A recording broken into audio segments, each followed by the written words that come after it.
Exatamente, economia, como ele falou, E como eu falei, eles funcionavam muito melhor. Eles funcionavam política. muito melhor que a gente. Muito melhor mesmo.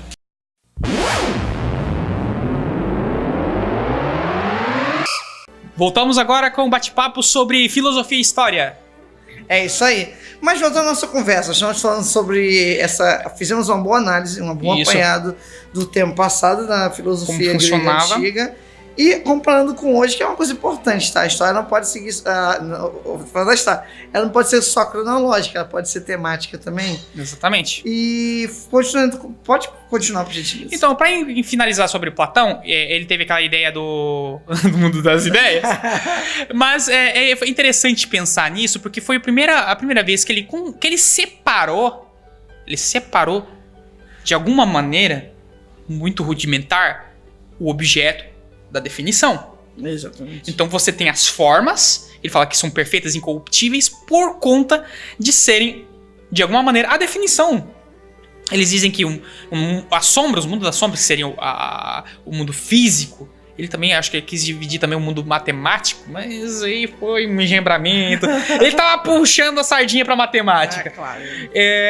Mas enfim, esse mundo das aparências, o mundo das sombras, como alguns historicistas gostam de chamar, nada mais é do que o mundo real. E por que ele não gostava do mundo real como uma cópia do mundo das ideias? Porque nada mais é do que, tipo, aqui, tudo ao nosso redor, quer queira ou não é exato.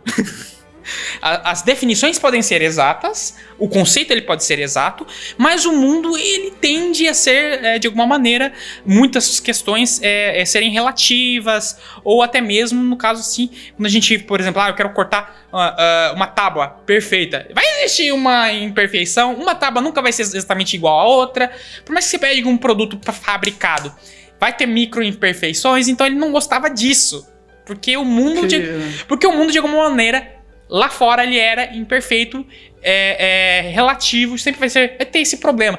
Ou seja, o problema da cognição.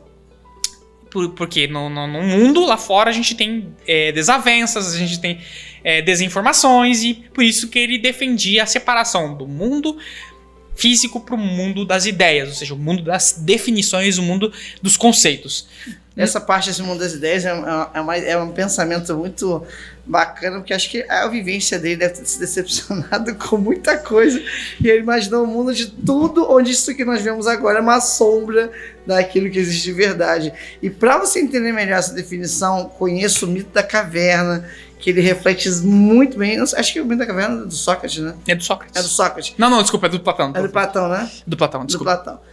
E ele fala muito bem essa questão através do mito, que eu não vou falar agora, tu procura aí na internet, mito da caverna. Mito da caverna. Que é muito bacana, muito preciso explicando sobre isso. Então, e quando vocês forem ver o mito da caverna, tentem pensar em entender que quando ele fala sobre o mundo da luz, ou seja, o mundo das ideias, pense como as ideias como a verdade que não depende da cognição, ou seja, dos nossos sentidos. Ele fez de uma maneira mitológica por dois motivos. Primeiro, porque se ele simplesmente chegasse e mandasse na lata, ia incomodar muita gente, e ele não é bobo porque já viu Sócrates se fudendo. Segundo, ele queria... porque era muito mais efetivo contar em forma de mito. Sim. Então a gente nunca vai saber 100% qual que era a real ideia por trás do mito da caverna. A gente tem especulações de acordo com a influência que ele causou com essa teoria, ok? Beleza. Agora sim, a gente vai falar um pouquinho sobre matemática e sobre Aristóteles. Aristóteles teve diversas contribuições. Ele foi um monstro, porque ele foi um dos primeiros, assim como Pitágoras, a colher o conhecimento de outras ideias e refiná-las. Não só criar sua própria ideia e defender ela, mas sim aprender com a ideia dos outros. Ou seja, ele fez uma síntese, né? Síntese vem depois da antítese. Como que é? Síntese, antítese. Sim, mas deve ter o terceiro. Já não lembro. Isso tá me cobrando demais. Enfim, a síntese, se não me engano, a tese, desculpa. É assim, ó. Tese, antitese e síntese. Caramba. O que é a tese? É a ideia inicial, que seria a ideia dos antecessores do Aristóteles. vieram as antíteses, que foram os filósofos que contrapunham as ideias anteriores, que a gente vê um pouquinho aí em Platão, por exemplo. Sim. E o Aristóteles fez muita síntese, que é tirar o que há de bom na tese e na antítese. E ele mesmo criticou muitas ideias de Platão, né? Sim, de Platão. Mas assim, porque ele estava querendo buscar, justamente, sem puxar, tentando não puxar a sardinha para nenhum lado. Ele queria uma verdadeira a verdade, algo que não dependesse do sujeito máximo, mais refinado que ele podia fazer.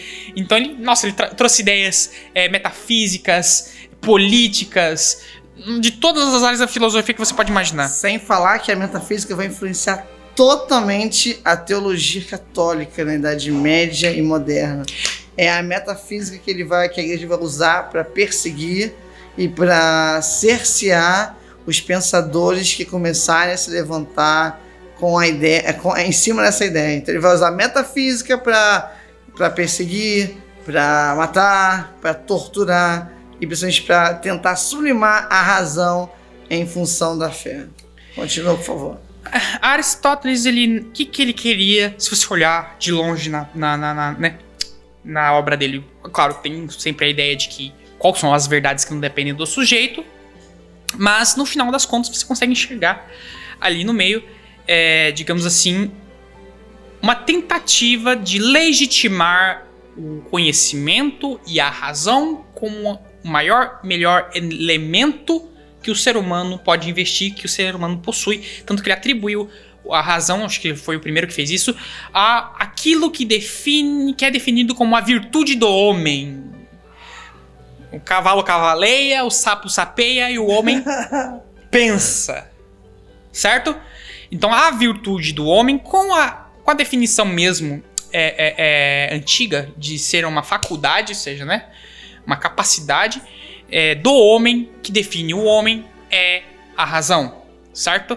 E vai ser muito utilizado esse discurso de Aristóteles pelo momento do iluminismo, pela Renascença, que é a ideia de que os iluministas diziam que a única forma de se chegar à verdade verdadeira é a razão. Exatamente, e aí começa... Vai querer pegar a religião, pega a religião, acredite na religião, mas que ela se atenha ao espaço do seu lar, no dia do Shabat, lá na sua igreja, mas ela não deve ser aquilo que vai te guiar. E é quando Deus sai de cena, e aí é o antropocentrismo, quando o homem se retorna, na verdade, né? É o retorno, exatamente, é o retorno desse homem. Porque o grego já pensava assim, o grego já pensava o homem a partir de Sócrates.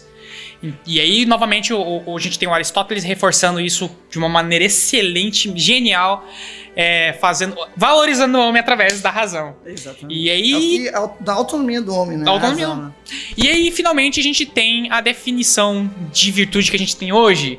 Porque a razão, ela como a razão ela é a virtude, ela vai guiar todas as características do homem. Ele tem ali a ideia de meio termo, que que você não pode nem exagerar e nem faltar, senão você tem um vício. Eles são termos um pouquinho complicados, diferentes do que a gente consegue conceber hoje. O que é o vício, segundo o Aristóteles? É a deficiência ou exagero de uma faculdade. Excelente, brilhante. Aí você começa a ter uma definição melhor de virtude. Coragem. O que é a coragem do guerreiro? O que define a virtude da coragem? Não é o enfrentar a criatura mais poderosa que você. Ele vai dizer que se você ousar enfrentar algo que está além das suas capacidades, é o excesso de coragem. Que seria a imprudência. Uhum. Excesso de coragem leva você ao vício da imprudência. Excelente. Falta de coragem leva você ao vício da covardia. Cara, que incrível. Então, não tem o meio termo, mas ao mesmo tempo você tem 2 pontos, ou você é um, ou você é outro. Só que se você for demais, exatamente, você peca. Então você tem aí a definição clara de, entre aspas, porque de alguma forma vai ficar um pouco vago, mas muito mais claro do que tinha antes, do que seria a coragem. A coragem, então, é você evitar o excesso ou o exagero. Aí você tem realmente a virtude da coragem. E assim por diante, né? Você não pode ter nem falta, nem excesso de nada, porque aí sim você tem a verdadeira virtude. E começa a passar a ser uma virtude mais no sentido intelectual mesmo. Porque você precisa fazer o uso da razão para você conseguir definir, para você conseguir buscar o equilíbrio e não cair na no vício, não cair no vício. E ele começa a criticar os jovens. Aí que fica muito, muito bom a concepção atual de educação que a gente tem, inclusive, que a gente passa para os nossos filhos. Que é não deixar com que o jovem caia nos exageros da vida mundana. Né? Exatamente. Ou seja, não cair, por exemplo, no vício do álcool, por exemplo. Que a adolescência é uma época de fase, você não é criança, mas também não é adulto. Então, os exageros é muito comum nesse período. E ele começa a condenar esses exageros que buscam o prazer, porque o prazer ele está completamente afastado da razão e, por sua vez, leva a vícios. Já que você está falando sobre prazer, o hedonismo ele tem sua origem na Grécia? Tem. O hedonismo tem origem na Grécia, sim, senhor. Vai ser muito comum na Idade Moderna. O Epicuro. Epicuro? Sério? Você não lembra que o Epicuro ele fala sobre o prazer? Aham. Ele fala sobre, se eu não me engano, o Epicuro ele fala assim, você tem que buscar o prazer, mas o prazer moderado. E ele começa a entender, o hedonismo tem digamos assim, tem alguma influência assim do Epicuro quando ele começa a tratar, como fala, de alguma maneira ética, mas não diretamente ética, porque não existe ética propriamente, Sim. né? A ética de virtudes de Aristóteles foi realmente o primeiro produto ético, porque ele realmente começou a pensar sobre o certo e o errado. O Epicuro, ele tinha uma ideia muito mais pessoal, de evitar o desconforto. Ele sabia que o desconforto viria conforme você tem prazer, tá? Você busca o prazer, para isso que Epicuro pensava. Você vai procurar prazer, não adianta. E esse prazer vai ser acompanhado de um desprazer, de um sofrimento, né? Caramba. Para você evitar o grande sofrimento, que é uma contraparte que pode levar você à desgraça, né? Você tem que buscar prazeres moderados. Incrível. E é isso. Ou seja, o equilíbrio é a essência de tudo, né? Nessa época falava-se bastante sobre equilíbrio. Acho que justamente por causa que o Aristóteles começou a pensar sobre isso, né? Com certeza, a ideia de Aristóteles do meio termo levou outros pensadores a buscarem ideias baseadas nesse meio termo, né? No caso de Epicuro, ele começou a pensar sobre o meio termo entre o prazer e o desprazer, né? Ou seja, você tem que balancear o seu prazer para que o desprazer que vinha em seguir, o sofrimento que vinha a seguir, não seja tão colateral assim. E é um sofrimento. Eu gosto muito de um livro do Oscar Wilde, que é um escocês, O Retrato de Dorian Gray, que ele fala a questão do hedonismo, que é muito comum no século XIX, na era vitoriana. E ele fala a questão da consequência, da busca excessiva pelo prazer, que é o rapaz que faz um pacto com o demônio, não, é uma entidade, e ele troca, ele vende a sua alma e todos os defeitos da sua vida de hedonista, dos vícios, né, do álcool, do ópio, né, da busca pelo prazer físico, vai passar para a imagem do quadro e não para ele. Sim. Até que no final, aquela imagem é uma sombra, né, de quem ele é de verdade. De quem ele é de verdade. Porque ele não envelhece, ele não morre, mas isso é incrível. Então, moderação é o segredo de tudo. Essa ideia justamente veio ali dessa discussão grega muito interessante que deu origem à virtude como nós conhecemos hoje, que também é muito bom para ideia de ética de virtudes atual, né? Que vem aí sendo desenvolvido por filósofos modernos, que obviamente são influenciados pela ideia dos antigos. Excelente, a conversa está muito boa, mas nós temos que finalizar por aqui. E assim, nós podemos continuar essa conversa, e assim, podemos retomar essa conversa. A gente acabou não falando sobre matemática. É muita coisa. Mas eu acho que a gente consegue falar rapidinho aqui sobre a influência da matemática. É que assim, algumas curiosidades, então. Vamos falar com pequenas curiosidades antes de fechar. Quem que foi Pitágoras? Quem foi Pitágoras? Qual foram as contribuições dele para todas as áreas, digamos, que ele pôde contribuir? Ele teve contribuições para a própria matemática, certo? Teorema de Pitágoras. E ele ajudou a desenvolver as notas musicais. Caramba, foi ele. Como ele queria chegar? Ele acreditava que o universo era feito de números? Sim, era ele que acreditava que não era ele. Já era um movimento. Sério? E claro que ficou forte a partir dele. Mas era um movimento. Sócrates e Platão tinham ideias de matemática, por isso que existe o mundo da matemática do... Caramba. Você não deve ter visto, mas não foram só o mundo das ideias e o mundo das imagens, né? Das formas. Teve a terceira mundo, que foi o mundo da matemática, que Aristóteles criticou, falando, pô, mas ele criou mundos demais. O Aristóteles começou com a ideia de... com as ideias rudimentares de conhecimento. Que conhecimento, ou definição, se a gente poder falar dessa maneira... também inspirado sobre o Sócrates, a definição é aquilo que as características mínimas e necessárias para que você possa compreender algo. E ele achou que o mundo da matemática fosse excessivo, entendeu? Então, enfim, mas você tem aí na Grécia muita ideia da matemática, assim, pensaram-se muito em matemática, até o próprio Aristóteles pensou bastante em matemática, porque a matemática ela é exata, isso enchia os olhos do filósofo, porque era alguma coisa que, nossa, você tinha domínio, era bonitinho, era uma coisa exata, nada corrompia, não existia mentiras na matemática, era tudo verdades. Então, nossa, isso mexia com a cabeça do filósofo. Não, é incrível, sem palavras, o que você falou e eu só aprendi. E eu espero que você tenha aprendido também, porque... assistir 3 vídeos, né? Assista, gente, isso aqui é o ponto final de 3 vídeos excelentes que falamos com o Kisley de filosofia, principalmente filosofia clássica, né, que é o grande ápice da nossa mensagem. Mas eu só tenho a agradecer, Kisley. Eu aprendi muito.